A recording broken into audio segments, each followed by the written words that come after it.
So today we're at Drift Creek Falls. It is outside of Lincoln, Oregon, and it's not too bad of a hike. I've never been here before, so we're going to check it out, and hopefully we're going to beat the sun to the sun's not going to be right on the falls, but since I've never been here before, there's no way to tell where that sun's going to be once I get down there. So fingers crossed that I won't get there too late, or the falls will be situated in a way that I'll be able to get good photos and the falls won't be in direct sunlight. So let's go check it out.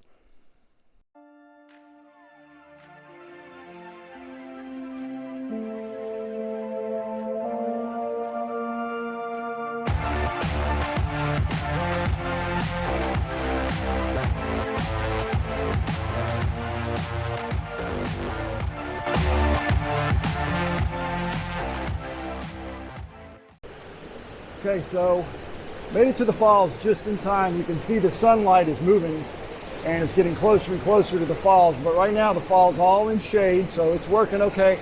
Probably going to be kind of cool when the sun hits the side of the falls, like right on this side. Be kind of side light. It's already lighting up just a little bit right here, which is going to be kind of cool. So what I've decided on my shutter speed, I'll show you my composition right here, is I'm at about half a second, f/16, and because it's in shadow, I'm having to up my ISO to like 320 to get the shutter speed that I want. I'm not using any filters. I like the look of the water without it. So now I'm going to try a different composition, maybe move around just a little bit. I like the leading lines here, and I might crop it out just a little bit at the bottom, just to fix that. And obviously those highlights over there on the edge, I will be able to fix that in post pretty easily. So let's take a look at the shots that I got from that first composition. And I ended up exposure bracketing a little bit simply because this was really, really bright. This section here in the far upper right. Did not like it, and I was wrong. It was not easy to recover even after I bracketed some shots and really darkened this down. So this is an exposure, one of the exposures I used to do an exposure blend. And then this is the second shot, the darker shot for this back here in the upper right. And this looks pretty good, even looking at the back of the camera. There wasn't a lot of blinkies or anything like that when I took the shot. But after you get it in post and you zoom in, let me go to 1:1 here, and you'll see that even here I've got massive, this is just blown out. See this white in the tree, the white on the bark right here, this log, these little spots are just totally white. This log right here, this stump coming up, little bits and pieces. There's no recovering that. So even though the tree looks good over here and bits and pieces of the moss looks okay, it's still blown and there's no way to recover that. But I went ahead and put some stuff together because I wanted to show you what it would look like, doing the best I could to create a shot that would, again, I'm not happy with this in any shape or form, but I exposure blended the previous shot with this one, and this is right out of camera. This is a raw shot, and then ended up, let's see, that's before, this is after, and ended up, after exposure blending and pulling it into Photoshop, ended up with this. And it looks better, but it's still not great for a lot of reasons, and let me just tell you why I don't like this shot. Number one, there's some dead space down here at the bottom, and I talked about possibly cropping it, when I filmed, when I was actually on location at the falls, and I would definitely bring it something to here to get rid of that dead space at the bottom of the frame. I absolutely hate this log going across, it just cuts the frame right in half. I think it would be better, there's some better shots to be had at this location, but combine the super bright area that just doesn't work, combine the fact that this log cuts right across the middle of my frame, and the fact that it was so bright, and I've got these highlights blown out back here, it's just not a good shot, and so we'll see what else we can find. So this is a little bit closer to the falls, and I think I'm liking this composition a lot. I've got a really nice, this stump of a log with some fern on it, and then all these moss-covered rocks here at the base, in the foreground, and it's going to kind of lead your eye up, around, right up the rocks, to the falls.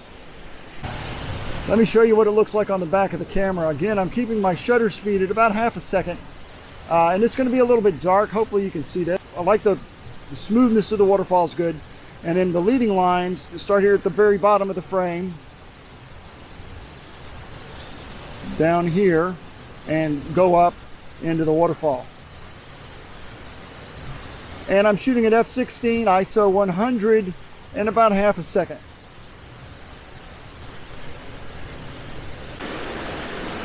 Remember what I said when I said I needed to get it earlier because the sun was moving across, it was going to hit the falls?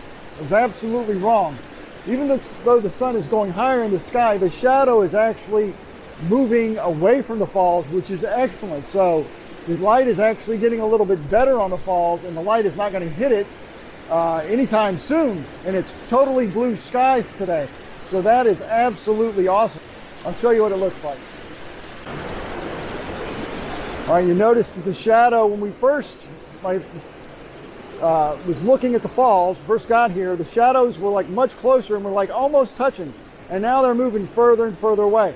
So as the sun goes, the shadow's going to keep on moving, away from the falls, which is great. Really, really like that. Which makes it so important to scout a location. Even Google Maps would not know this. Even using a PhotoPills or any type of photography app, you wouldn't know, because there's no way to tell which way the fall faces from anything. There's just no way to tell. You have to be here. So it's just really important to scout a location and have a good idea of what you're getting into for the next time you come. That way, you know exactly how long it's going to take to walk the trail to get to the location. I'll know where the sun's going to be. I'll know where the best light is. I'll know where the best compositions are. I'll know if it's safe. I'll know if it's sketchy. I'll know if some parts are off limits. All of those things happen with scouting a location, and it's just something that you have to do, which makes it wonderful to live in the Northwest, where I can come back to these same spots again and again and again. They're only a couple hours from my house. When you travel a long distance, then you don't have that luxury. You might only have one shot at it, and you get there and it's just the wrong time. And you kind of have to make the best of that. And we'll talk about that in some other videos. This is the shot that I came away with, composition-wise, that I like the best out of all of them. That big log that I was talking about before is not in the frame at all. It's over to my left. And I did exposure blend. This is the lighter shot. You notice up here in the upper right, it's still it's too bright here. But I used it along with this shot as a darker shot that allowed me to use this portion of it when I did my exposure blend. And I think it came out pretty well. It was a lot of work. I did some dodging and burning on it, like I say, in exposure blending, and then to put it all together. This is what I came up with.